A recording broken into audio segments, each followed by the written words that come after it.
There's only one Christmas duck in the known universe, and it's the one from Gone Home. So. Oh, right. That's not true, actually. I have a Christmas duck. Did you really? Yeah, I have a stupid Christmas duck. Because I saw it in Janelle's parents' house, and I stole it. Wait, so that was a real thing? Yeah, it was a real thing. I learned that day. Christmas duck's a real thing. Yeah, Christmas duck's real. I never heard of Christmas ducks before Gone Home. Yeah. Nope, Christmas ducks are all over the place. Oh. It's, God, I knew that game was bullshit. Yeah, it's not even jokes are original. No. Because Christmas duck is a joke. Let me tell you something. I thought it was a Christmas Unity. duck is a fucking joke.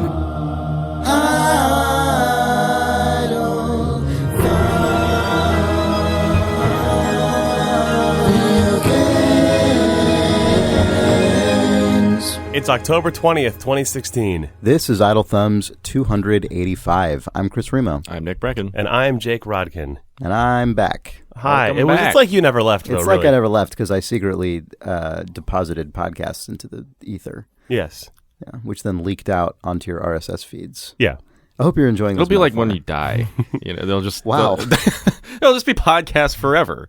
Someone could just listen to a podcast. Has anyone Think about that. Has anyone done that yet? Like, What? Has anyone done what yet? Any like You mean like any notable Yeah. like, media figure who like queued up like a year's worth of content? Yeah, just in case, whenever. For We're whatever. blessed with this content that he left us. Well, I mean, I wonder how long you could carry on music- without like Musicians will do that sometimes, but right? Like that's- David Bowie, for instance. David Bowie's that, like a that sort album of half that example. album came out before he died, right? It came out the day he died. It was think? I don't know, but that's not the same thing as laying down No. years of track in the event of your death. There's a couple that like Agatha Christie wrote the final Miss Marple and the final Hercule Poirot novels and then put them in a vault and they were published after she died. That's pretty cool. And because of that, the continuity is super fucked. Like I think they were written with her being like I think it might have. I don't remember which war it is because I don't know what era Agatha Christie did this because she fucking exists forever. Agatha Christie just like was slathered all over the first half of the 20th century. Right. But it was a I could die or like I could just be blown up or whatever. So I'm going to put these in a vault. And then she died. And then as a result, those books have nothing to do with the ones that preceded them. But wow, she died in 1976. That's so much later than I would have thought. She was 85 years old. Wow. So wait, was that like during World War II that she did? Like that was when she would have conceivably been able to have been blown up. I think so. Oh my God! So those were just waiting for decades. Yeah. That's crazy. Yeah. Wow. So she also had 2 years worth of podcasts in the vault, but those are not to be released until the 100th anniversary of her death. Until the invention of podcasts. It's just like one day a podcast. That will weird exist. podcast RSS. Welcome to episode 1 of the Agatha that shitty guy who like trolled podcasts for several years by being like, I invented podcasts when I sent like cassette tapes by mail in the 90s. Wait, really? Yeah, because that was a subscription-based like way to receive audio like broadcasts. And now everyone in podcasting has to pay me money. And like Adam Carolla got in a big legal fight with him and stuff because Adam Carolla's like a huge podcast guy. Yeah, so maybe Agatha Christie just like way further predated that guy by like recording podcasts onto a gramophone in 1922 and Okay, sorry. That book was actually published when she was still alive. But it was like right towards the end of her life. She said take it out of the vault, but she did have posthumous works. But yeah, no, not quite. So it's like a Harper Lee sort of situation. Not quite as extreme. I don't think so. I think this was actually, she wrote them during World War II and then wanted them to be published before she died. So But she actually wanted them to be she published. was waiting until the end of her career, basically, that rather seems like than what it is. literal end of her life. I just reread the first like couple paragraphs of the history of the book on Wikipedia, and it was about what I remember. But yeah, it said, fearing for her own survival in World War II, and wanting there to be a fitting end to her characters, she wrote the end. So she wrote the final novels of her two main characters, like in the prime of her career, which is kind of cool. Yeah, that was pretty cool. It didn't mention the podcasts on Wikipedia though. Right. Well, she pulled a Kafka and said, "I will invent these, and then they must all be burned upon her death." But unlike Kafka, her assistant didn't rescue them all. They said, "Wow, this is a terrible medium," and they just destroyed them all. She was right to want these to be burned. But she went out and bought a lot of Harry's first. That's true. That's true. She had a very fine shave. What a deal on MeUndies. Yeah. That's why they're called that. Yeah. MeUndies are a reference to Agatha Christie's classic pirate accent. She was known What a for that. deal on MeUndies, she said. Yeah. Anyway, we forgot how to do a talking video about? game Yeah, video game we podcast apparently for the last actually 3 weeks. Wait, are what's not- this about again? We might as well be preloading content because this has nothing to do with anything. Like this could be just. Let's put in talk a about the stupid- fucking future. Let's stupid talk about the shitty future. vault. Oh, man. Virtual reality. Yeah. I guess that's not actually the future. I guess it's like a Kickstarter from 2 or 3 years ago. Also invented by Agatha Christie, weirdly. They only published Curtain after she raised $30,000. I want to write the last book of my career, but none of my publishers will let me do it. Only you can help me. It's only going to cost $30,000. Right. She had to print so many more copies of that book than she was expecting. She had to change so many character names all those to be Oh man, it turns out that it was barely break even because she didn't anticipate how expensive T-shirts are to manufacture. T-shirts with Hercule Poirot's face, right. Yeah. saying, "Have you read Curtain?" Sorry, that is a very specific reference. What is to that? Every Agatha Christie reprint in the 5 years after the publication of that have a picture of Poirot on the back saying, "Have you read Curtain?" What? Because it was like a big deal in the 70s that they were publishing the final one of those, Right. so they just slathered God, every that is the mystery book deepest with cut that. you just. I love that you made that joke as though anyone would get it. No, it's and because you now know that- why? It's because I know there are plenty of people who have parents who have a shitload of Agatha Christie books who they read as a kid, because that's how almost everyone reads Agatha Christie books. I and they're actually read all- a bunch of Agatha Christie books as a kid, but I don't remember anything about any of them. Oh, well, someone will have known that before I said it. Yeah. I guarantee it. At least one person did. That's for you, Kickstarter backer. Of the that Agatha overlap, that overlap between Idle Thumbs Kickstarter backers and Agatha Christie Kickstarter backers, or children of Agatha Christie Kickstarter backers, Christie. It's probably higher than you who think. still retain the deed to their parents' Agatha Christie. Let's be honest Kickstarter. here. We're sitting in a room with a bunch of fake oil paintings that is then also fashioned to look like a room out of a movie adaptation of a John le Carré novel. So I feel like we're living in a sort of meta parlor room right now. I feel like That's the crossover true. is Yeah. high. Anyway, virtual reality. PlayStations. Also, thanks to our real Kickstarter backers, because you're the only people invested enough in this stupid thing to still be listening after us not mentioning a single video. Jesus game. Christ, I keep trying. I don't know about that. And then I keep PlayStation ruining it. VR. Nick, I hear that a PlayStation virtual reality headset came out this week and you played with it. Or did it play with me? Oh shit. Yeah, I played that thing. I bought it. I don't know why I bought it. I thought Because it's the future. it is the future. No, it's weird. I don't. People it's- seem to like it. You know what? I like it a lot more than I thought I would. I found that to be the case as well. I don't own one, but So we've had one in the office for a while. I also liked it a lot more than I thought I would, based on having it in the office. yeah,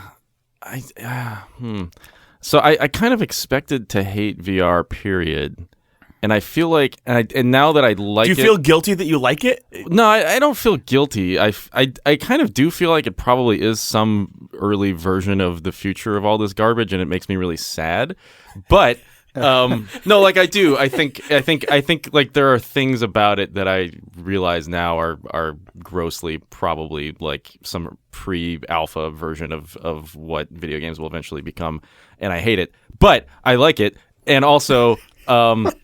The other thing I will say is that I didn't anticipate two things. So like my takeaway top line feeling about like what this device is going to be in my living room, I kind of assumed going into it that I'm going to spend whatever, the $400, $500 that I spent, and it will just be like the device that gathers dust in a year from now. It'll be a new Guitar Hero guitar. Well, so that's funny you say that, Jake, because I was actually going to compare it to Rock Band, which for me, though, I will still pull out occasionally and play Rock Band, like maybe cool. once every 6 months or something. Yeah. Because I just Because you just fun. love rock and roll. I love rock and roll, and I also love virtual reality. No, like so I actually think I just assumed, I guess, that I would play it for a week, burn out on it, and be like, oh, that was kind of interesting, but like this is it, and I'm done with this device. I actually think it's probably something that I'll bounce back and forth on. Like I think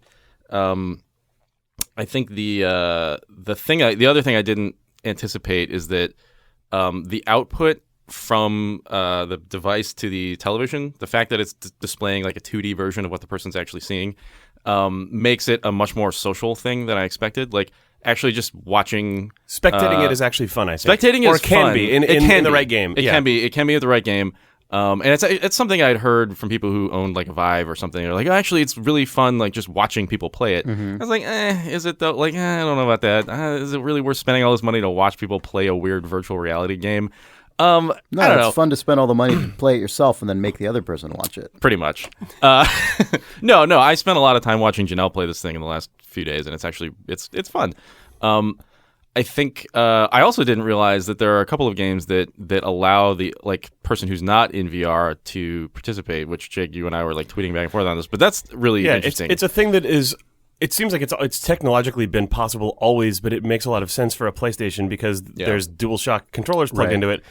I'm sure it's really expensive because you have to render like 3 cameras because you have to render left, right, eye, and the TV. But like there's the PlayStation VR version of Keep Talking and Nobody Explodes, which is the bomb defusal game where one person is in the headset looking at a bomb, and the other person in the Vive version just has a printed out version of the manual. The PlayStation VR version of that, you can browse through the instruction manual on the TV screen using a DualShock, which like is a simple example of that. But I think that's also like that's a good use of that. But I mean, I imagine that there are people who are doing asynchronous multiplayer stuff far more elaborately than that, or who could. Yeah. I hope that they do because it's a good idea. I imagine like stuff like that Star Trek bridge simulator thing. I'm imagining that will probably be supported in some way outside of VR because how are you going to get that many people together with a VR headset? You know, it's just I don't know. That's a weird thing. The PlayStation Network, Nick. Oh, right. Well, that's true. I don't know. Anyway. So what did you actually end up playing? I played a lot of stuff. I played.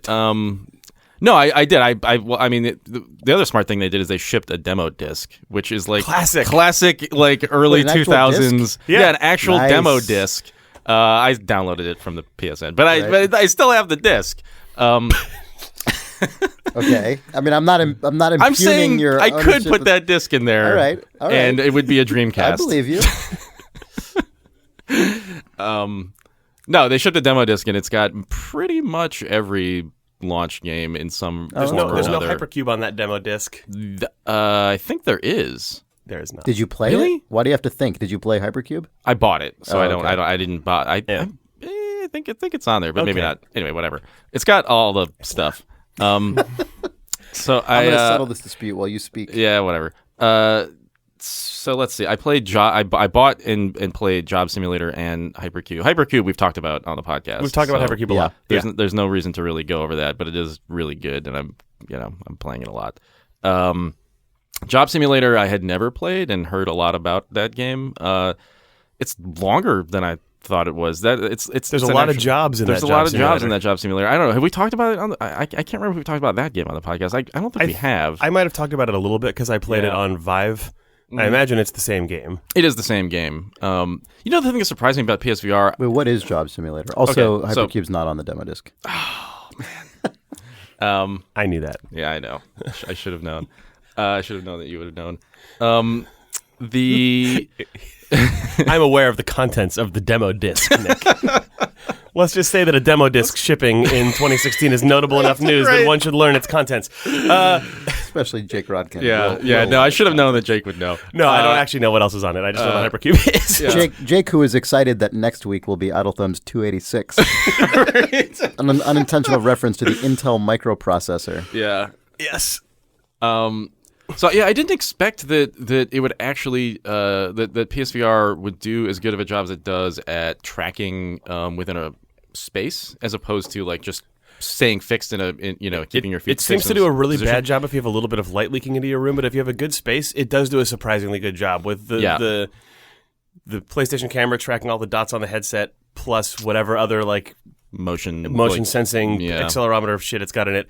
Yeah, Job Simulator is it's a job simulator. It's a total comedy. Yeah, the premise is what goof game. It's like the future, and it's a simulation of like what people used to do in jobs now that there are no jobs. In the future, I think also just robots have entirely replaced people, and Right. the notion of having a day-to-day job doesn't exist. So there's these sort of robot amusement parks where robots can be customers or employees, and you're playing an employee. So you can be like a short order cook or an office worker or whatever.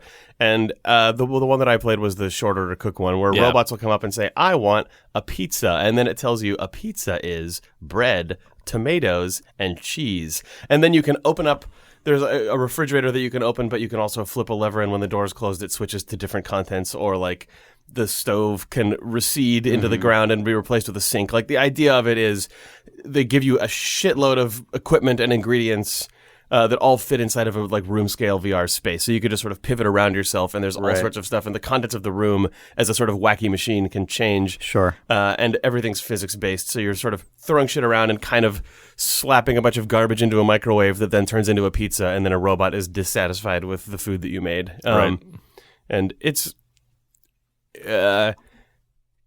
I was expecting it to be a little bit more manic than it is. Like, Yeah, I I was was expecting it to be too. a little bit more like get into It's like fairly controlled. getting into like a Yeah. WarioWare plate spin thing, but it's more just, I think, I don't know. It's a one of those very clearly intro to VR experiences where the fun of it is just, oh, I'm in a space that Yeah. couldn't exist in real life, Right. doing physics things and sort of making wacky jokes happen through combining stuff. Can you stream place? I should know this, Yes. but can you stream Yes. PS4 to Twitch? Yeah. What happens when you stream one of these to Twitch? Does it just show It's the the stuff 2D. that's on It the shows, screen? it shows the 2D stuff. It shows, which I Right. think is a rendering of one of your two eyes, then Okay. like, Right. stretched back So out to be it wouldn't TV. show like the alternate asynchronous thing or whatever, right? Because isn't there? I mean, you guys were saying that like they can. I'm not sure actually how that works in a game where the VR Yeah, I don't player know. and the TV player are seeing two different things. I haven't played any of the games that do that. Yeah. Because I'm not sure how the fuck you would stream that. Because I know, or Yeah. at least I'm pretty sure when you stream PSVR stuff, it doesn't stream the like viewport, like the headset Right, stuff. I think right. it just streams 2D. So you might. When you do stream PS4 or just with any game, do you get voice input and like a visual camera feed or anything? I think you or- get a camera and voice. Okay. Yeah. Yeah. You yeah. should stream this shit to the Adult Thumbs channel. Oh, yeah. I should. Yeah. I did play an asynchronous We've thing. been very lax on our Yeah. Twitch channel recently. That's not entirely true because Sean has been playing a ton of Dota on there. Oh, that's Yeah. true. Is he still doing that? Yes. Okay. Every couple of nights, there's late night Dota with Sean Vanneman on the Adult Thumbs Twitch channel. Yep.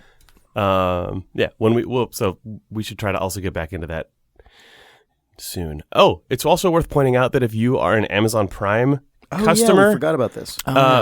Twitch was bought by Amazon last year, I think, or sometime this year, sometime in recent times, and they've recently now rolled out a thing where the notion of Twitch Prime exists, where if you're an Amazon Prime subscriber and you link your Twitch account to your Amazon account, you get a bunch of extra things. But one thing that you get is a free subscription. So if you want to become an Adult Thumbs subscriber and you don't want to pay for it, But you do have Amazon Prime. but you do have Amazon Prime, you can become a thumb sub and support our Twitch streaming for a month for no cost, just by already paying for Prime. So Yeah, I think you can do it every month. You just have to manually re-up right, it you each every month. month you get a free sub token, basically. Yeah. Yeah. Did you play the Batman game? Did you play the Batman VR game? I did play the Batman VR. Okay. game.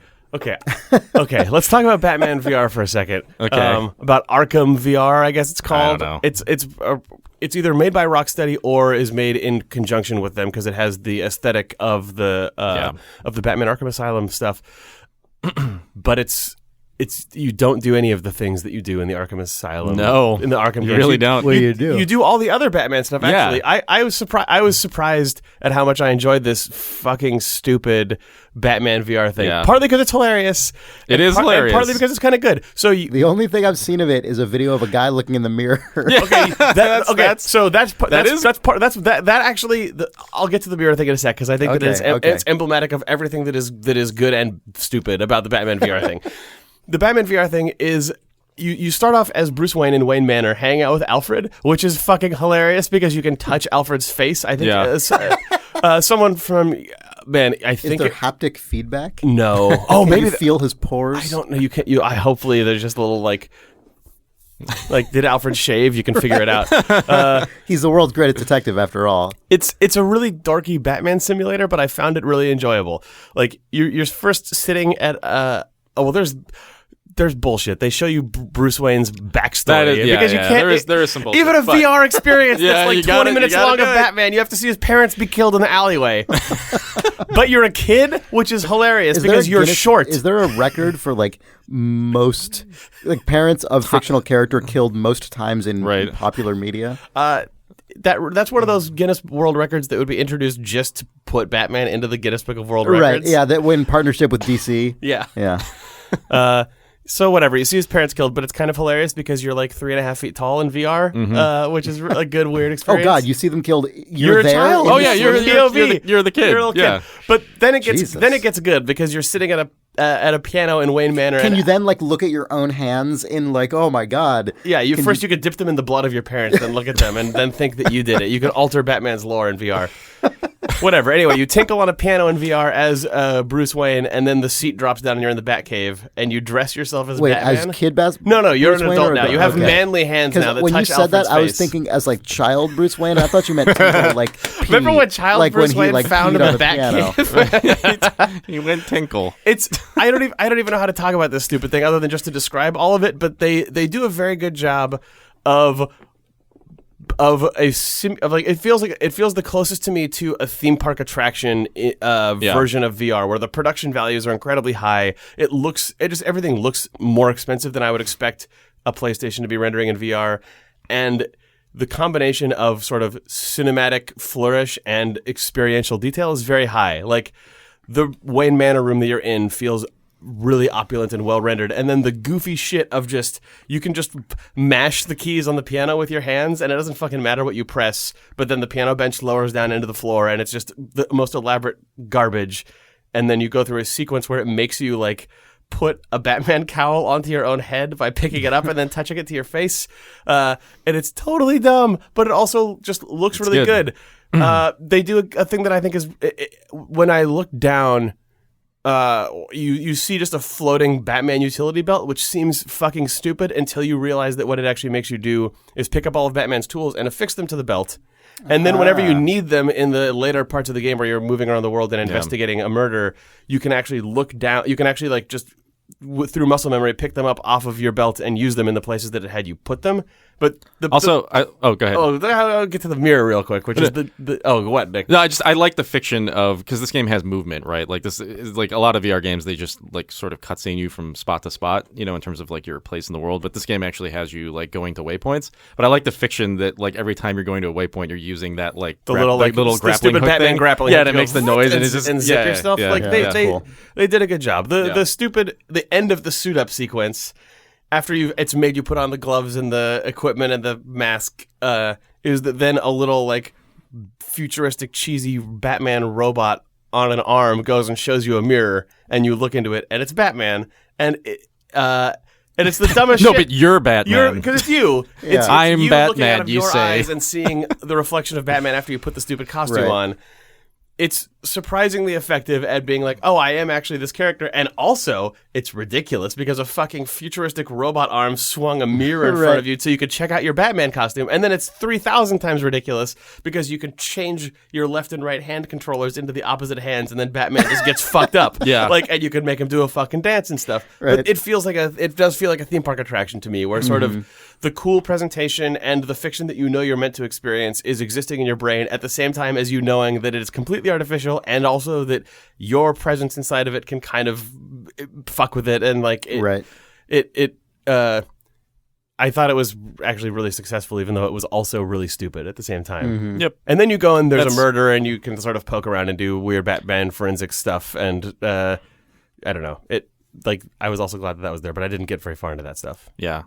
To me, all of these games feel like they fall into one of two categories. They're either focusing on being just sort of a very gamey game thing that is just hyper focused on just basically something that you could just play in 2D and it's just good, or it's this thing that's trying to be crazy insane fidelity VR experience, And there are really cool moments, and then also moments that are just kind of stupid and dumb. And I feel like basically everything that's trying to be like super cinematic is falling into that. Like did you play the London Heist demo? So that thing is very much like the Batman game.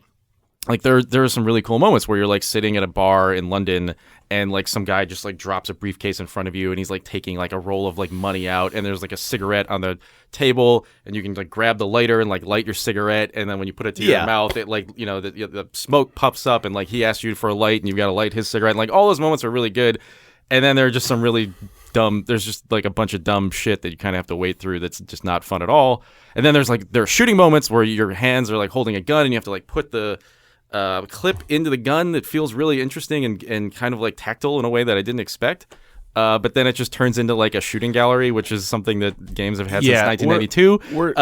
We're still in a place with a lot of this stuff that feels a lot like the onset of the CD-ROM era of games. Yeah, to me, it's very FMV. Everything is presentationally as cool as it can get, but not in service of any actual surprising emergent moments. Yep. And it's a little bit of a disappointment, except that there are the sort of more pure puzzle stuff, or like pure rhythm stuff. Like, I mean, that all share the same aesthetic, weirdly, but like the version of Rez is really cool. Thumper, I've really enjoyed so far, and Super Hypercube, and like that. What is Thumper? Thumper, Chris, you will like this game. Imagine like Audio Surf, but with I guess, God, how would you describe it? It's like Audio Surf, but with a rhythm. I mean, Audio Surf has a rhythm element, but it's not sort of built into like the.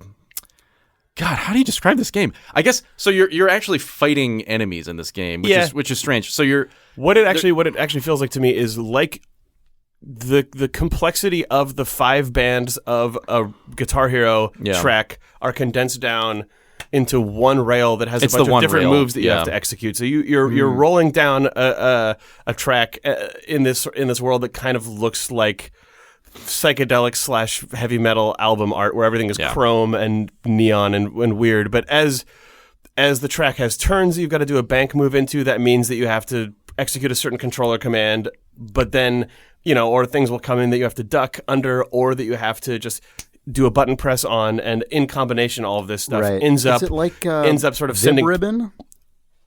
I haven't played Vib Ribbon in long enough to remember. That you was played also Audio like Surf? that was one-dimensional, or I mean, gameplay was just like one-dimensional essentially, but obviously it's a 2D game.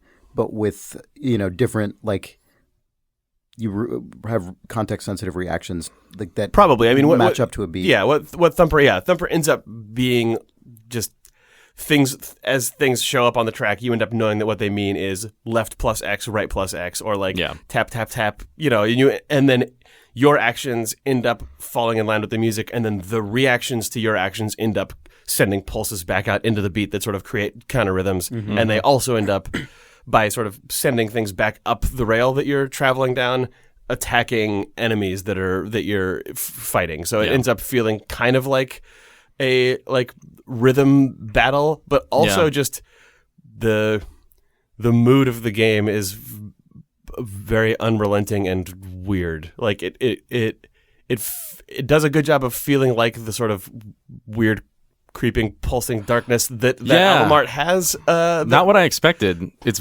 is very dark. And it almost feels like you load up the game expecting sort of like a tutorial thing, and then you're in a boss battle immediately, and then it never stops. That game is also not a VR exclusive game. It's also on Steam. You can just play it in 2D just fine. It being on PSVR is only interesting in that the aesthetic of that game is fucking weird, and you can see it inside of 3D. But I just played it on. I played it on my 21:9 PC display at 60 FPS and enjoyed it just fine. Yeah. It was nicely anti-aliased. That's cool. Yeah. I think that's a game you would like. All right. Yeah. I'll check it out on Steam then, since I can do that currently. I just realized I did play an asynchronous game, Playroom VR, which I guess was made by Sony Japan, I think. Is I think a free thing that you can just download off the PSN, and it's just basically a collection of mini games. Playroom VR? Yeah. Okay. They did a thing called the Playroom for when the camera came out as well. Right. Yeah. And these games aren't good. They're just kind of they're not. They're not. Did they're Sony really make them all, or were they? Because I think it's I know just- Double Fine did a thing. yeah, Double for, Fine did one for the previous. For the, Oh, really? like, Okay, yeah. I don't know. They did Maybe My Alien yeah. Buddy. Yeah, I didn't really know anything about this thing. I just loaded it up and went, "Oh, well, this is a weird collection of crazy, wacky stuff."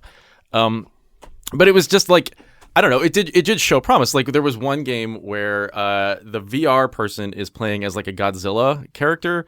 And then the person on the screen is playing as just like somebody running around underneath the Godzilla guy. Oh man! So this is you're standing This up is the in the giant room. Citizen Kabuto multiplayer. Yeah, so I'm standing up in the room looking down at this tiny little person, and then what Janelle sees on the TV is like this giant fucking That's dinosaur. cool. yeah, that's really good. The game was, I mean, it didn't do what I wanted it to do. Like, I couldn't do Right, anything with sure, that. And there was yeah. no controller in my hand. It was But in her as hand. So basically I couldn't, a tech demo of as a tech asymmetric demo or of like what you could do, yeah. though, I was like, oh, yeah, this is interesting. And then there was one where you play as a mouse. But then they use the microphone on your on the Just on- VR wire on the headset, yeah. which I didn't even realize existed, and just changed your voice into a mouse. So I'm just like playing it, and I'm like, how do I use this stupid thing? And I was like, oh no, You're like, but like because I have earbuds in though, I can't really hear it as well. But Oh, so Janelle's losing her shit Janelle's over losing there. her shit because I just sound like a fucking mouse. Right. I was so like these games were not actually That's like so good. as games, but they did show Yeah, but a it lot painted of a portrait of possibilities. yeah. And so I Triple P, as I call it, the Right. PAP. Oh, the PPP, Yeah. the point-to-point protocol. anyway, I don't know what else. That's a lot it. of- that's a lot of VR. stuff. So, sorry. Go ahead.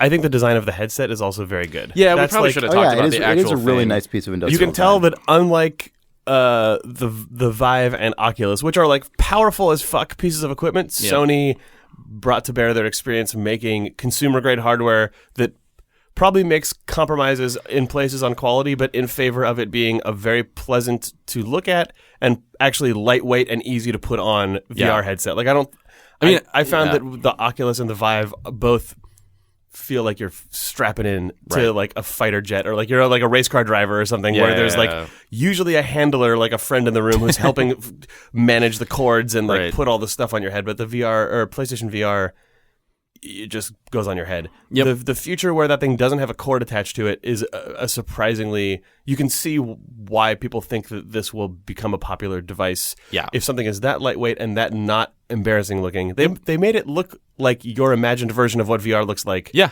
With like all the lights on the outside are used yeah. for Yeah, it's tracking, really but they cool end up looking. making it look like a fucking hilarious Tron helmet. Yep. It's yeah. Yeah, it's goofy in a good way. It is goofy in a good way. And yeah, like the setup of everything also is just really surprisingly easy. If you've ever tried to set up a Vive, plugging a PlayStation VR in and Yeah. having it just work is very Yep. nice. Which is as the- opposed to like you have to sync 5 different components to get a Vive to work, all of which are plugged in through different interfaces or are just plugged into the wall and not plugged into your system or Right. or whatever. Yep. Anyway, Yeah. And I was actually surprised with the quality of the like output because I thought, all right, the resolution of each eye is slightly lower than the Vive. People were saying like, oh, it's a little blurrier. aliased. It can be, but there are games like Batman that look really good.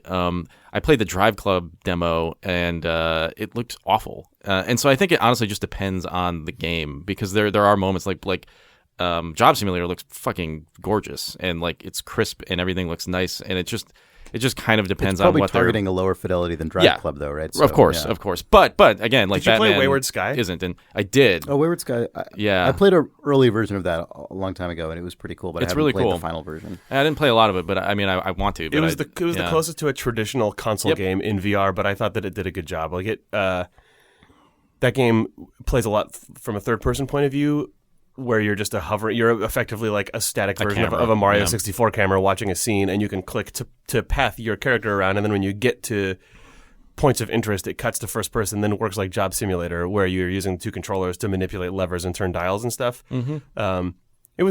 It's really simple, but really fun. It seems like a VR, like if you have a kid who is old enough that you feel like it's okay to put them in a VR headset, which is probably reasonably old because I imagine that it would make a kid's head sad. Yeah. It feels like I don't know. It gets it. I thought it was fun in VR, but it also had the feeling of something like a lightweight Beyond Good and Evil or something of that era. It was nice to see something like that where you could imagine that. Yeah, again, like being a sort of Beyond Good and Evil. Anyway, thing, but before then looking at it in a different perspective. Yeah. Yes, but before I get started talking about the hardware, Chris, you were going to say something and I interrupted you. I'm going to rudely. wait till after the break. Take that. Yeah. Oh. So you want to take a break? Is that what you're saying? Well, unless you had something to say more about the hardware. No. Okay. I just thought it was nice looking. Yeah. It is.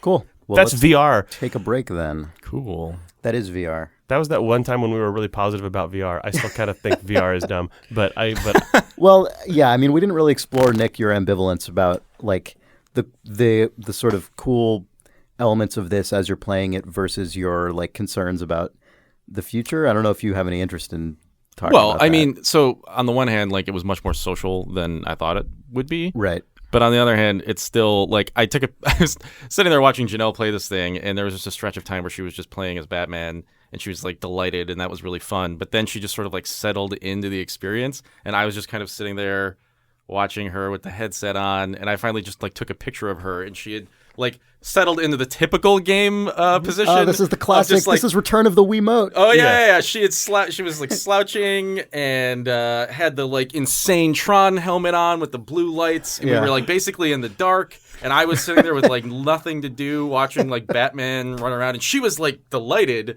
but also just kind of like this. You know, Nick is slumped down right now. Yeah. But with a Joker smile on. You know what I mean? Like just like and then she took it off and she was like, "Man, that was really fun, but like Jesus Christ, this is the future and it's super gross. I'm sitting here in a totally different fucking space mentally, and you're over there. You're literally like a foot away from me."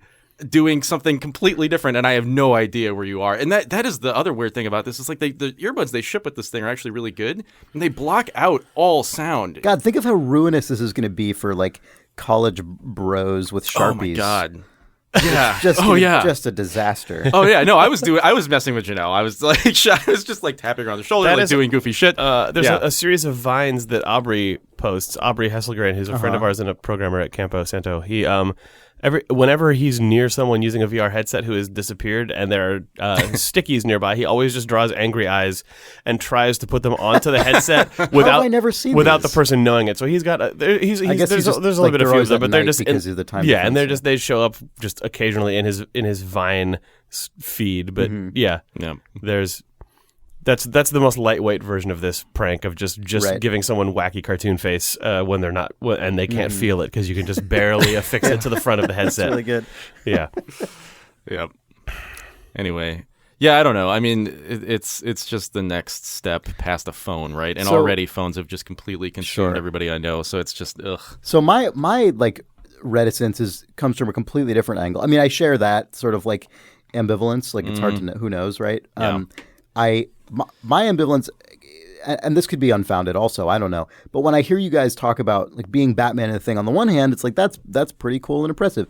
But on the other hand, it's like one of the real challenges in video games is that you so strongly relate to the player character that it's hard to actually treat that player character with the same like range of motivations and emotions that you would a character in other forms of entertainment or narrative, because they always like the player always has to like want to still be that person, and like I don't mean it's like everyone should be making games about people who commit genocide or whatever. I'm just saying like you really are limited in what you can do with a video game player character because the player has to relate to them so strongly, and it feels like that could become even more limiting when the player literally feels as though they're physically embodying that character to the point where like in the mirror they actually are responding in a one-to-one way. And maybe that's not a big deal. I don't know. But that's something that like, you know, I already find like a kind of a gray area in video games. And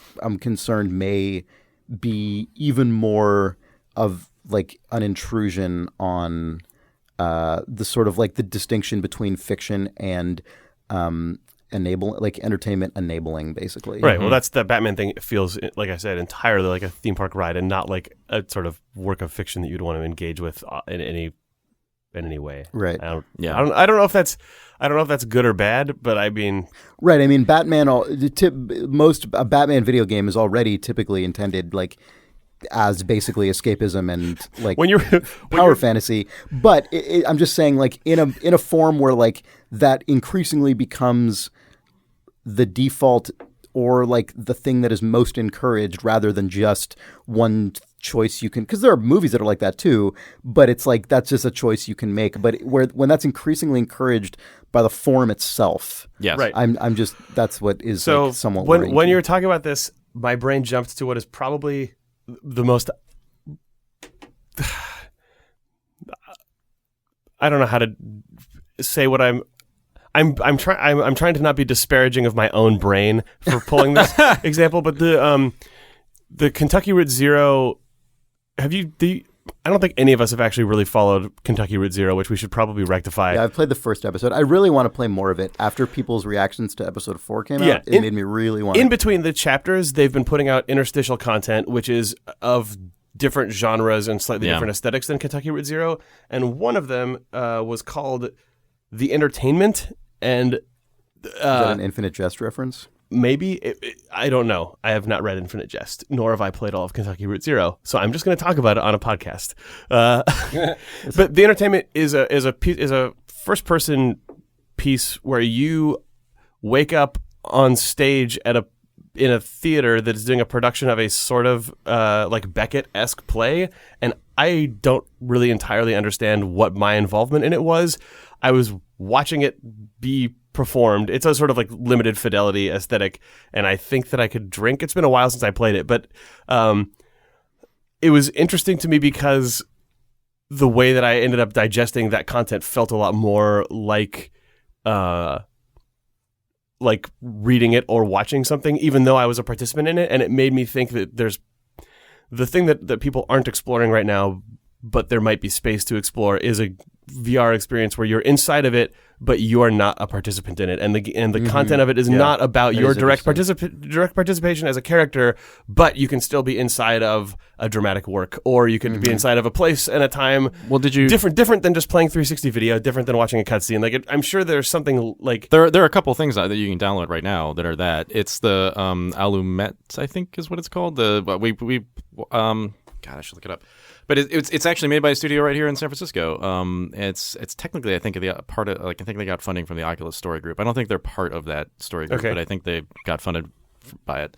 And you basically are just watching like a short CG film, but from the the perspective changes, but you're watching it from this sort of Wayward Sky perspective. And it's about this little kid who like walks out on this sort of fairly fantasy-like setting, and he kind of like, it's like cold and dark, and he walks up and he's like, trying to warm his hands, and then you're like, in VR you can just sort of like put your perspective down to his level and like look right up into his face, or like pull back to a different different sort of like wide camera angle.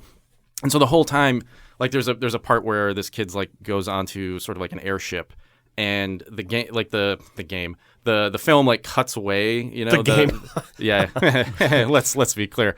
But the side of the ship just sort of cuts away like a like Life Aquatic or something, and you can now just sort of like put your face into that space.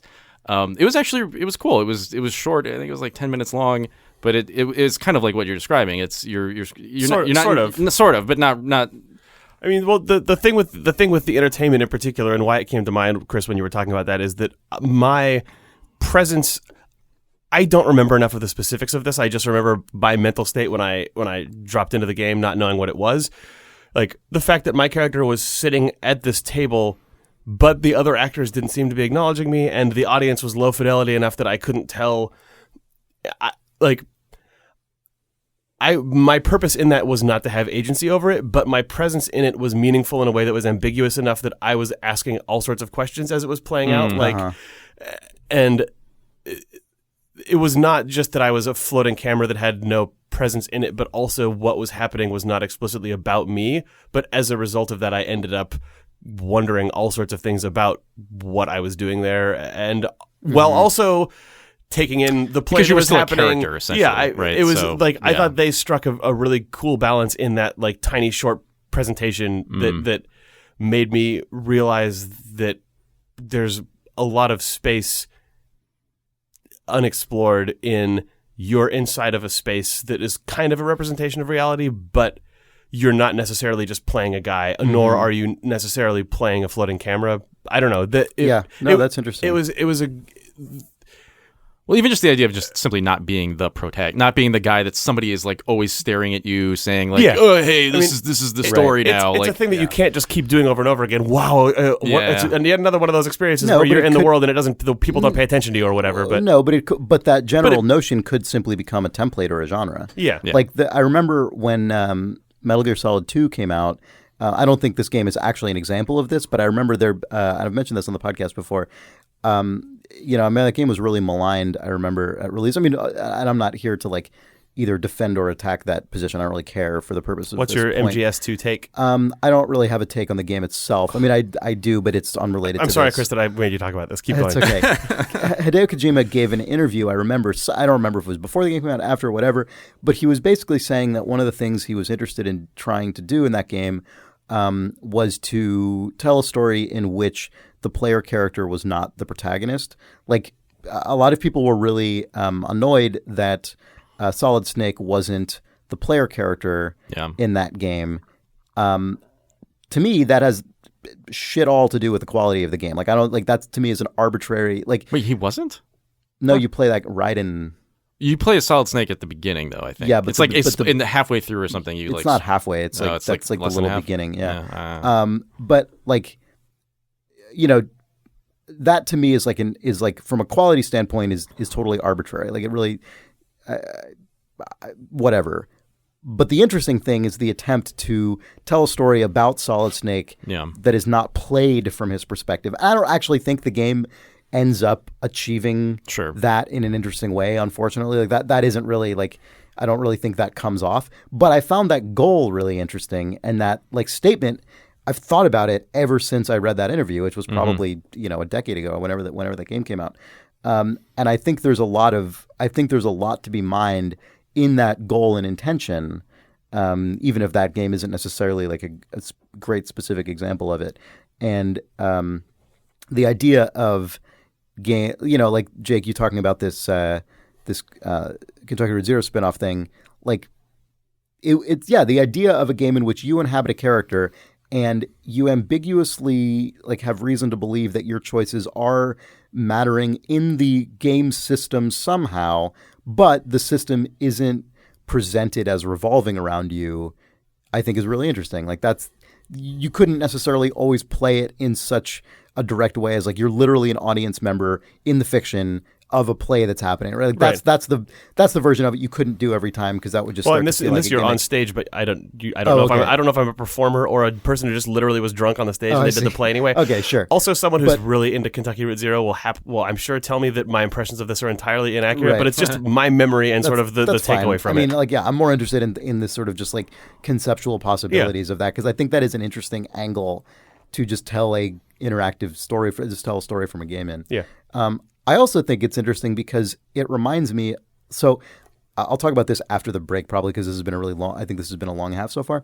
But I was in Japan for a few weeks and spent about a week and a half in Tokyo and a few days in Kyoto. But a couple of our days in Tokyo we spent at the Tokyo Disney theme park resort.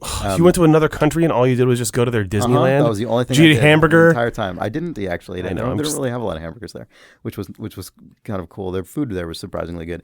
Anyway, they have this point actually has nothing to do with Tokyo specifically, but I was thinking a lot about just sort of theme park narrative and design because I was in one for a couple days, and I was thinking about why Pirates of the Caribbean, which, Nick, I know you share a strong affinity for, is one of my favorite, I think is actually my favorite theme park ride ever. And one of the interesting thing about the narrative conceit is that you're like going through a story that you're not participating in. Like a lot of theme park rides are like, oh, you're part of this story, it's happening. That ride has this really weird and interesting way of telling a story. Mm-hmm. I'm already going into more depth than I meant to before the break. So let's take a break. I won't talk about any other Tokyo Disney stuff, but until after the break maybe. But that I think is an example of like this weird sort of like tertiary form of narrative where you're Well, and you could even make a direct comparison now that they've gone in and added Johnny Depp to like every scene, but that is clearly the protagonist now of the current version right. of that That's ride. true. I guess it becomes and an even more literal comparison. Even more Even so before now, Johnny Depp was there, the pirates were clearly Yes. the protagonist of Yes. that ride. Like, Right. That's true. But and that, man, Pirates of the Caribbean is interesting to think about. I not that I have any conclusion to draw, but just the way that the characters in it sometimes recognize that you're there and occasionally speak to you, or they're not speaking to you. It's that, I don't know. Well, it's not clear. I don't think it's ever made clear that they're speaking directly to you. Right. But they're sometimes gesturing in your direction or what have you. Yeah.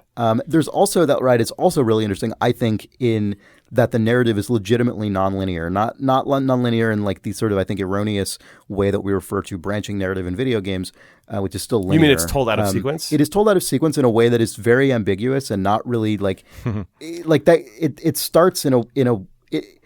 Nick is shaking his head. You disagree? Well, I mean, I dislike the Johnny Depp stuff, but actually you could make an argument now that it is in sequence because... Well, the Johnny Depp stuff, they laid a linear story over the top of what was way more ambiguous before. That's not what I mean. Like I know. You start... I'm saying where that ride starts... I see what you're saying. Like you start in like this sort of dark bayou, basically, and then you go through this like crazy fog, and then you're in a place where all pirates are dead and everything is skeletons and like mounds of treasure and like just the ruins of sort of debauched like villainy, basically. And then you're in a place where actual pirate battles are happening. Right. You're like slowly going back through time. And then, not necessarily, because then you start going forward in time again, because then then everything gets destroyed by the end of the ride. Right. And it's like, oh, I see. What I've just seen is like this sort of like craziness that led to the it's sort of like the Ozymandias thing, right? Like it's like this is now you're now viewing the ruins of this of this like weird society, basically. And like it's weird that it ends with nothing but pirates shooting at each other in a room full of explosives. drunk pirates shooting at each other. Yeah. And then now there's this like Johnny Depp capper where he's like, I'll take this treasure. But like we know, because we already saw at the beginning, that he's also dead now and a skeleton probably. And like, I mean, so the Johnny Depp thing kind of that pile of that room full of bit, gold is Johnny Depp's bedroom. Yeah. But I love how like there's no explanation of that. It's just this very like weird tonal thing. It's very abstract, but it's also not abstract in a sort of off-putting or exclusionary way. It's not like you can't enjoy the ride without thinking about that stuff, but it's just like a really interesting approach to narrative overall that I think about a lot, and I think would be interesting ground for a video game. Anyway, sorry, I already went on longer than I meant. Let's take a break. Video games. This episode of Idle Thumbs is brought to you by Harry's. Harry's manufactures and sends to your door high-quality razors and other shaving equipment. I took my like little kit of Harry's with me to Japan so I could stay nice and groomed while in another country. It performed admirably, I will say. I mean, I guess there's no reason it wouldn't have performed any differently. I will say I really appreciate that their little thing of shaving foam is under 3.4. It is exactly 3.4 ounces. Oh, you gotta love they when it's squeeze exact. as much in there as the TSA will allow. If you go to harrys.com, that's HARRYS.com, harrys.com, and enter the code THUMBS at checkout, this is like a boosted deal here. You can get a free trial set and the post-shave balm, the little aftershave thing. Nice. It's like a soothing aftershave. It's not the like stingy, not the harsh alcohol, it's nice. It's like a nice like little gel. It's I like it a lot. So yes, they will. You get this free trial set. Comes with a razor. You get the like cartridge of blades, the shaving gel. You get that post-shave balm also. If you sign up for a shave plan, you can just pay shipping, but you get this whole trial set for free. And you need that code THUMBS to get that extra balm in there, which is not typically part of the free trial set. So harrys.com, offer code THUMBS. It's very straightforward, very easy. Their website's very simple because all they sell is like this bathroom stuff. It's not like an entire website full of a million things. It's like literally just the stuff you need for this purpose. It's very nice and elegant and simple, and the products are really nice. There's nothing else to say at that point. It's all good. Harrys.com. Enter code thumbs at checkout. Get that free trial set. Get that post-shave balm. You get your trial. You get your balm. That's all you need. All right. Thanks, Harrys. Harrys.com with the offer code thumbs. Video game. This episode of Idle Thumbs was also brought to you by Indochino. Indochino makes made-to-measure suits and slacks and dress shirts, all the stuff you need to be a nicely dressed man. They will make for you and send to your home. Indochino. If you go to Indochino.com and enter the code IDLE at checkout, remember that one, IDLE. You can get any premium suit for just $389. It's even cheaper than the previous offer. That's a good price for a suit that is sewn to your measurements. Yeah, I know. So Jake and I have gone through the Indochino process. The Indochino process, the measuring. Jake, I know that shirt fit you perfectly. Yeah, Chris and I got a nice crisp white dress shirt. I got to pick the collar type that I liked. I got to pick where, if any, I had pockets. Do not have pockets on this shirt, please. I also did not get pockets. You get to choose your cuffs. Your cuff I know, type. Chris, you went for the cufflinks. I did not. I did. But what Chris and I both did, because the three of us were invited to go to this, but only two of us were able to go. They offer. You can guess who didn't show up. You can guess who didn't show up. This will be made abundantly clear in a second. They offer free. You can also choose to get your clothes monogrammed, and they will stitch any three initials into the clothing cuff. Into the cuff of your shirt. So Chris and I have matching monograms that say FNB. I think longtime listeners to this podcast need no elaboration. You're just telling me this now? Yes. Yeah. Okay. Yep. If you get something and get it monogrammed that way, please send a picture in that's to true. us. Please send a picture. Oh man, That monogram is so good because if someone ever looks sees it, very they'll just elegant. assume that you got a shirt from a thrift store that is somehow perfectly tailored to you that used to belong to fuck Nick Brecken. But if you're in the know and you see that monogram, you know exactly what it means. Mm-hmm. It means that you like Idle Thumbs, the podcast, and that you don't like Nick Brecken. Or that you love Nick Brecken. Yeah. But it's a tough love. Indochino. Thanks, Indochino. Offer code IDLE. Video games. I hope the next time we do a PAX podcast, just the front row is just people in tailored, just tailored suits with like Oh man. Everyone then pulls out their little like handkerchief from their Right. pocket, and Yeah. it just says FNB, and they all wave them at you. and then I leave forever. And then the monogram is proven justified. Right. So yeah, I do actually kind of want to mention Tokyo Disney Sea, which is not, I don't think, super well known, but most of the Disney, I'm not actually sure. I think most of the Disney parks worldwide have like a Disneyland, and then they also have at least one. They have they a all Magic have Kingdom. One other, and then they have one other park. At Disney World has a bunch, but like there's typically one other non-Disneyland or non-Magic Kingdom park. And at Tokyo Disney, that is Tokyo Disney Sea, so it's a counterpart Disneyland, Disney Sea, and it's crazy. It is an amazing piece of design and architecture and construction. And I just want to mention it. I kind of wanted to mention it in part because, Jake, when you were talking about the VR stuff, you mentioned sort of, in some cases, like the Batman thing, feeling like you're in just like the most expensive version of a theme park thing. And I immediately wanted to say, I was in an actual theme park that feels like the most expensive version of a theme park thing last week, because being in this park, especially as someone who like plays and works on video games, was really fascinating because it hits a level of like tonal evocativeness that is really crazy. Particularly, there's this is getting really like wonky, but the two like sort of theme park aesthetic. I actually have not been to that many theme parks, honestly. I've really only actually been to Disneyland in Anaheim and now to Tokyo Disney. I haven't been to like a lot of theme parks or anything, but it seems to me there are basically two philosophies to like highly themed theme park lands, at least the ones that I'm familiar with, and they're the Disneyland version, which is like very conceptual. It's like there's Fantasyland and Adventureland and Tomorrowland and Frontierland, but really you could describe any of those as Fantasyland. They're basically all these like very non-literal sort of interpretive versions of concepts like adventure and fantasy and the notion of tomorrow, which is very vague. And the whole park is not really trying to, like, the park is sort of a collection of these fantasies and concepts, and it's sort of transporting you in an emotional or evocative way more than in a literal way. And then there's the other approach, which I think is currently more in vogue. Like Cars Land, Star Wars Land. Right. Which in those cases or the Harry Potter theme parks. Right. In those cases, which are all literally like drawn from actual specific movies or what have you.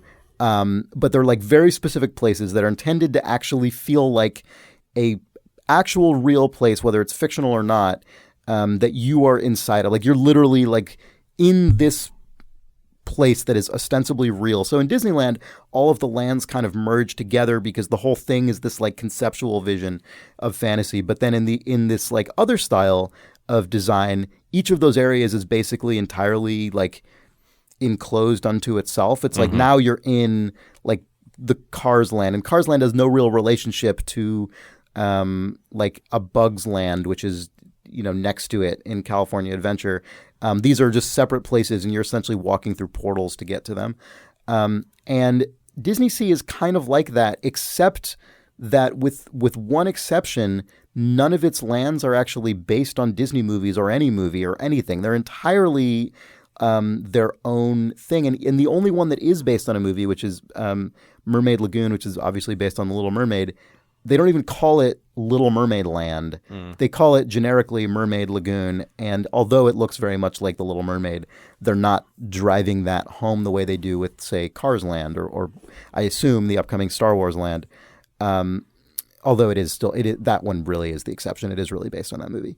But all the other lands at Tokyo Disney Sea, or I think they call them ports of call because it's sea themed, are just creations, and they're inspired by things. Some of them are very literal. Like there's a zone called New York Waterfront that is just essentially replicating an early 20th century vision of New York in just the most like direct way possible. I mean, it looks like you're in Gangs of New York or something. Like it's amazing. It feels like how I felt when I first loaded up GTA 4 and I was walking around their sort of like New York, like their cartoon version of New York, which, and when you're walking around under like an elevated train platform and seeing cars go around, and before everything is like breaking and turning into exploding, rocket launcher tanks and shit, like you can be in this moment where you actually really, especially if you have any personal attachment to the area it's referencing, which I do because my family's from New York,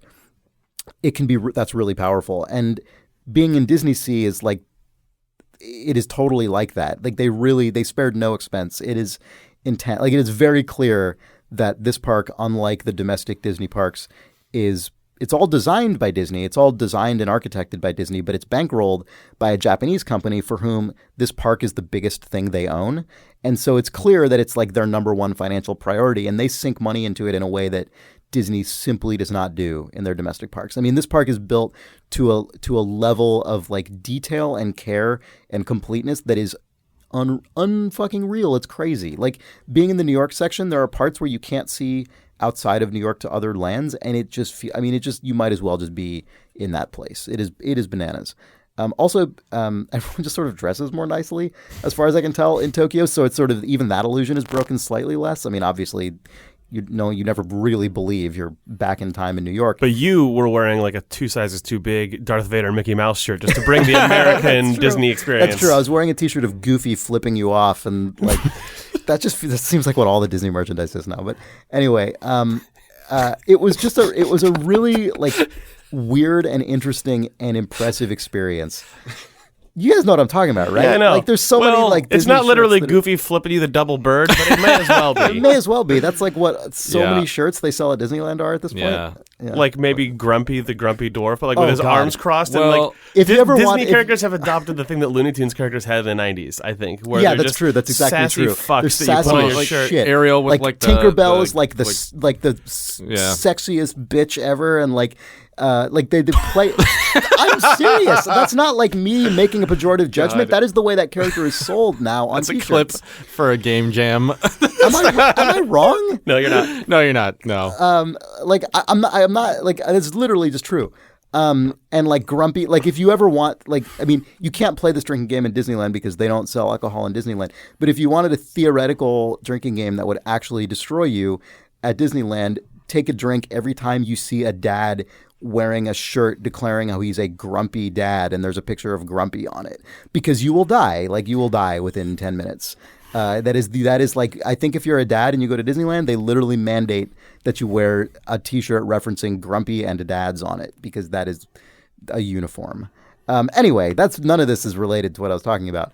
But Disney Sea is just a really crazy place. And if you have any interest in like world design or theme park design, and you are in Tokyo for enough time to justify going there for a day, I would recommend it, because it just goes all in. It really lets you immerse yourself in another culture. Well, it kind of does in a sense, because like we'd already spent a week and a half in Tokyo by that point, and there are certain cultural norms that are just extended to that theme park. Like in Japan, I never really had an experience where I got bad food anywhere. Even like from a convenience store, the packaged food is way better than it has any right to be. And that's actually equally true in like their theme parks, seemingly. Food is not, I mean, it's kind of overpriced the way it is in any theme park, but not as much as I think it is in the domestic parks. And also it's just way better in all circumstances. Even just like the crappy food court serves a level of food that is just like way more decent than you would expect to find. So there are just like cultural norms that seem to be just translated also there. But yeah, also I'm a piece of shit for going to a theme park when I was in Japan. I don't actually think you are. I think it's very good. But it's really cool. And like there are other lands that are not as literal as New York waterfront. There's like there's a place called Mysterious Island that's a direct reference to Jules Verne's Mysterious Island, and the whole area is like Jules Verne, Captain Nemo themed, and is just really beautiful and just really fully built out. Lots of fine detail. There's just an uncompromising level, like sort of attitude to the design there that is really impressive and does not feel like it is capitulated to the sort of Universal style. Every single ride is a movie tie-in thing that Disney's domestic parks increasingly feel like they're succumbing to, where it's just like you can't build anything unless it's just triple tied into some franchise, and like there's a resistance to that at Disney Sea that is really astonishing. Like it really does just exist as its own Cars Land thing. started off as a land that was supposed to be just themed around Route 66 and southwestern California, and then John Lasseter apparently swooped in really? late in development and was I like, did this would not- be so much better if it was just Cars Land. It was about cars. I mean, it already was going to have Cars stuff in it, right? Because it's Route 66, cars. And then they're like, I guess Cars Land. Yeah, I guess we never knew what we were making, but it was Cars Land. I didn't And know now that. and then it just turned into literally Cars Land, Yeah. where it's all cars only. They could have at least called it Radiator Springs. Nope, Cars Land. I don't even like cars, but that clearly would have been better. Nope, Oh well. Anyway, you guys want to do some reader mail? I do. Me too. This week on Idle Thumbs, we only talk about fully immersive experiences. Oh man, also, I'm sorry. One more crazy thing at Disney Sea that I'd never seen. I'd never heard of this, or like I don't know if this happens at other theme parks or what, but like this was a hilarious.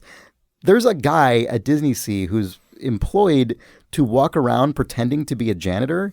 Like he's wearing a janitorial uniform and walking around with like a big trash bin on the like the two-wheeled rolling square trash bin. You know Yeah. what I'm talking about? Just the classic. Yep. And he walks around with like a broom and like a rag, and then at a certain point he'll just stop at just some point, like on the, on a riverbank or something, and start like wiping something down.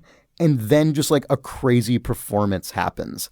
Like as he wipes with the rag, it starts making like cartoon squeaky clean sounds, and he's like, what? And he's surprised by it, and he like looks at it and like gets confused and scrubs another thing, and it makes the sound again, and it just continues to unfold into this like increasingly hilarious performance where he ends up sort of drawing in people who have stopped to look, and when it happens, it always takes a while for an audience to develop, because people like walk by and they like hear a sound and like, what's going on, and eventually this like seeming janitor just has like a huge crowd of people surrounding him who he's then like interacting with and like giving you high fives, and then as he gives you the high five, a like boing sound to happen. I don't know how he's controlling all these fucking sounds, because he seems to be using both hands. So I don't know if there's probably someone like there's like a wrangler watching yeah. from the wings. Yeah. The whole thing is like amazingly wing impressive and just like ends up really.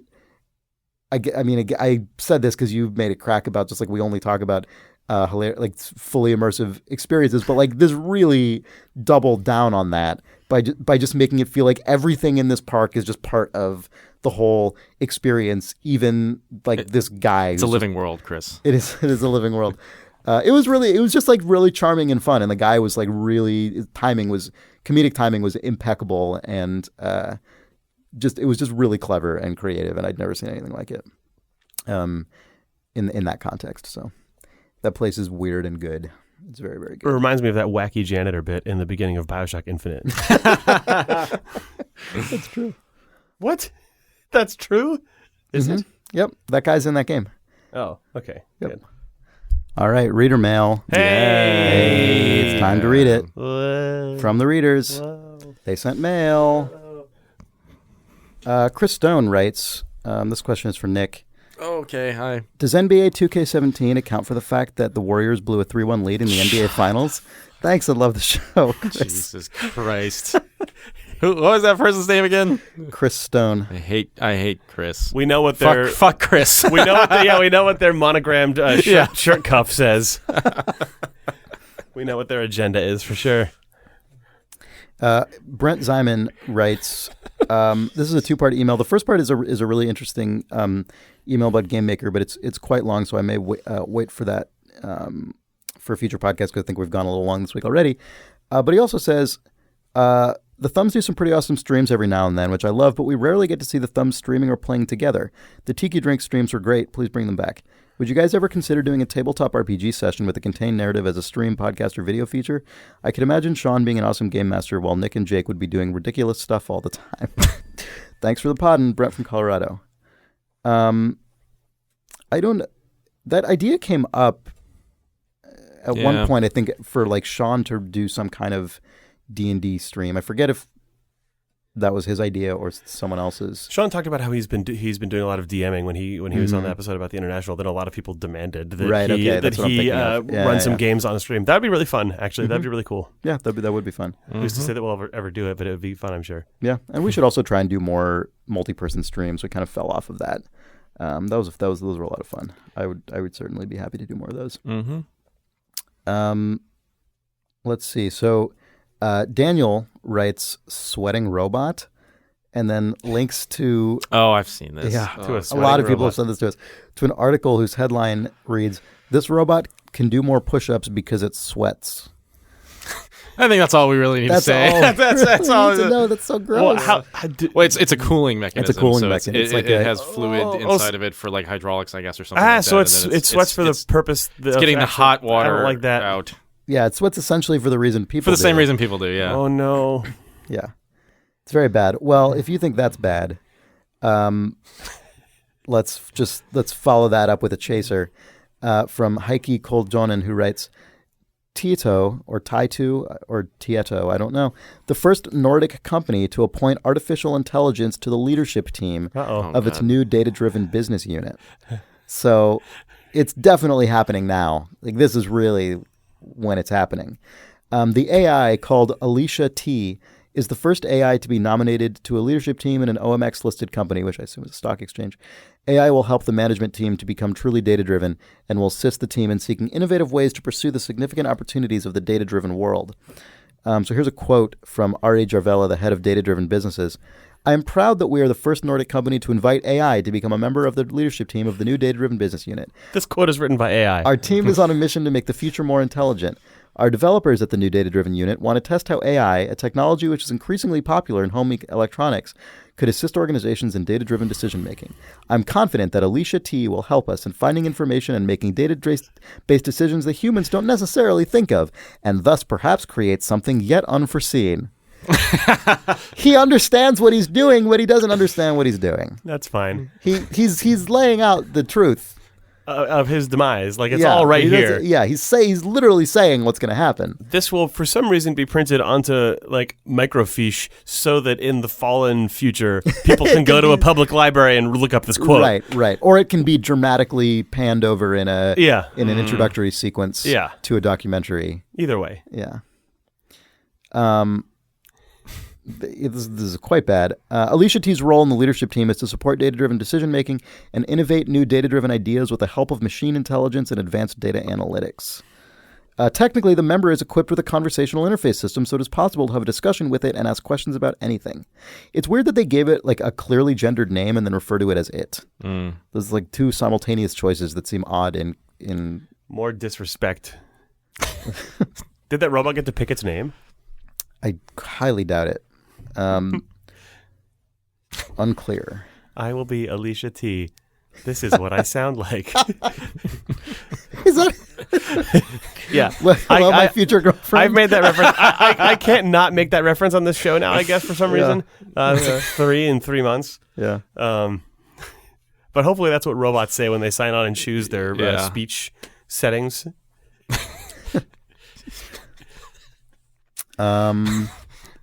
Kevin Parf writes, hello, Thumbs. I've had baby bottle pops before they were sold in Walgreens or CVS, so I don't think they're that weird. There's something that's even more gross and weird than that. From the creators of Push Pops and Baby Bottle Pops is Sour Flushold Candy. Flushold? What the hell does that mean? Is that a word? Flushold. OULD. Flushold. Flushold candy. Please describe what this is. They have made the same type of candy, but it is a toilet instead of a bottle. Okay. That's all right. There we go. Well, it is worse. All right. It is worse. Yeah, Nick, you sounds like what it is. You walked away last time we were recording before I could give you this baby bottle pop. Oh. You know, we've all been sent candy many times. Yes. And last time you were given those little sour pacifiers. Yes. There's a box of these gross things. Oh. And you can have them. You should eat that now. I want to. So Kevin Parf continues pretty good. After describing what They're this gross. is. They've made the same type of candy, but as a toilet instead of a bottle. He continues, I will not eat it because I would not eat that in public, and I don't want to eat out of a toilet. The lollipop that you use to dip in the candy is a plunger. Oh, God. So, I mean, understandable that you don't want to eat this in public. I think there are multiple reasons not to want to eat this in public, one of which is certainly that it is a toilet. What is it called? Oh, my God.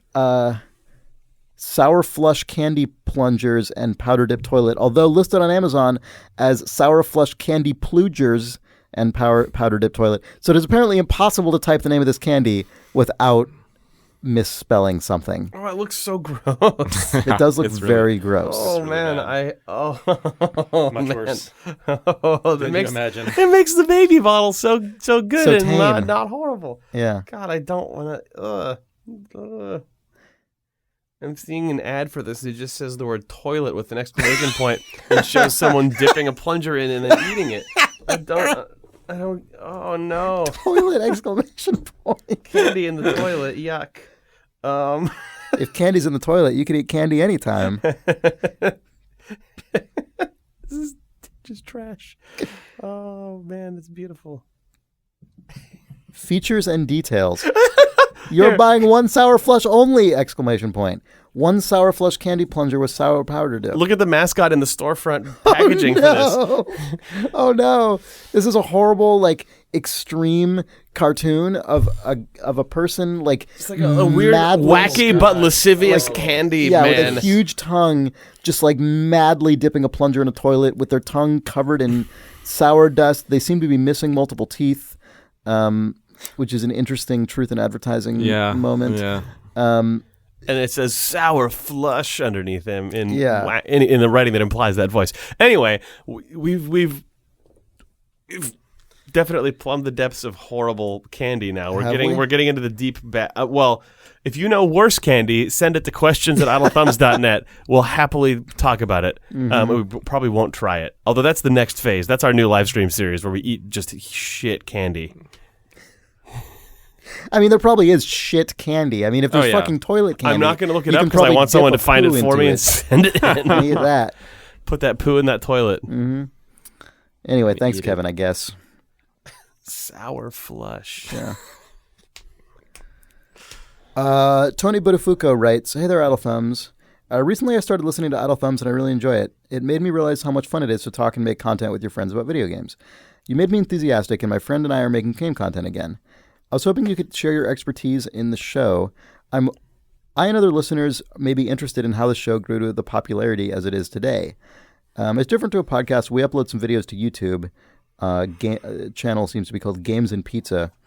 Good. Greetings from Amsterdam, Charles Cash." Oh my God. What? That's a good name.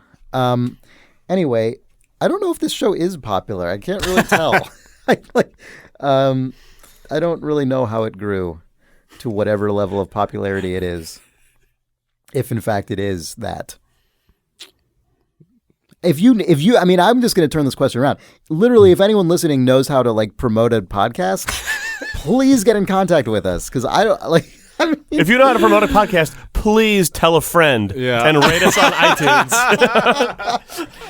Please write to questions@idlethumbs.net. Why not leave a comment on our Facebook page about how to promote a podcast? Facebook.com/idlethumbs. Tweet at us about how to promote a podcast. Subscribe to At us on Idle Twitch. Thumbs. Use promo code help us. Please call me. Yeah, if you want to know how to grow a podcast, please go to Indochino.com and use the promo code IDLE for a cheap suit. But get the And a words very Idle nice Thumbs and emblazoned across it and then wear it everywhere and tell everyone about our podcast. Yeah. Yeah, no, in all seriousness, I have absolutely no idea at all. Do you guys know? No. Oh. Yeah. Sorry, Charles and or whatever your other name is. But thanks for listening anyway, to you and everyone else. You can, in fact, write us at questions@idlethumbs.net. That was the most dismissive sign-off. I didn't realize... whatever the other guy's name is. I don't know. No. It was the same guy, but he has two different names in the email. That's what I meant. Tony. Thank you, Charles and or Tony from Amsterdam. This is why we're not popular, Chris. Thank you. You don't treasure thank you to our listener readers. Charles Andertony. That sounds like a Dutch name. The way to promote a podcast is to really value your listeners and treat them as real people who deserve your respect, whatever your name is. Anyway, thanks for listening to this podcast. Please use your Amazon Prime money to give us money for no reason. Please rate us on iTunes for no reason. Create 6 YouTube accounts and subscribe all of them to us so that maybe we can get a lot into YouTube Red. This is definitely online marketing success. I've heard that tips. elections are being rigged. Maybe people should bring that rigging shit to podcasts and do it in our favor. That's true. Yeah. So, Yeah. Please Rig this. juke our stats. I mean, I guess we could buy followers. That's a thing that people do. Oh, yeah, that probably doesn't you can exist do for that. You can podcasts buy- because no one cares. I imagine. The amount that you pay someone to download Subscribe to an RSS thousands of more copies, then you're like, "Hey, MeUndies, check it out." So many more people heard this ad. We had to pay more than it cost million dollars, to run the ad to make it seem like another 20,000 people downloaded an MP3. Podcasts are weird. Yeah. Be a Twitch streamer. Don't do this. I don't know. I mean, I don't know if I would make that recommendation either. Oh, don't do anything. Actually, just play and enjoy video games. Yeah, that's probably the safest. Don't do that either. Oh yeah, shit. Go outside. Do not. No, don't do that. No.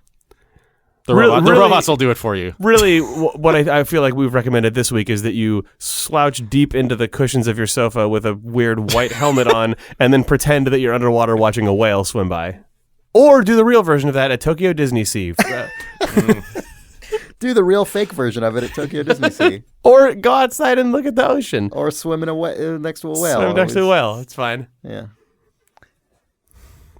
Elite immersion. You can see why we're so good at this. You can tell we're amazing broadcasters. This is how you grow your audience. Yep. Candor. Expertise and candor. Yeah. Write us at questions@idlethumbs.net. We'll try and be better. You can follow us on Twitter at idlethumbs. We're on Facebook at facebook.com/idlethumbs. All the rest of our shows are also at idlethumbs.net. I'm going to just end this catastrophe right now. Thanks for listening. You're welcome. We'll be back next week. We'll be back last week. And more future shenanigans. Oh, God. Who knows? Bye. It'll be next week.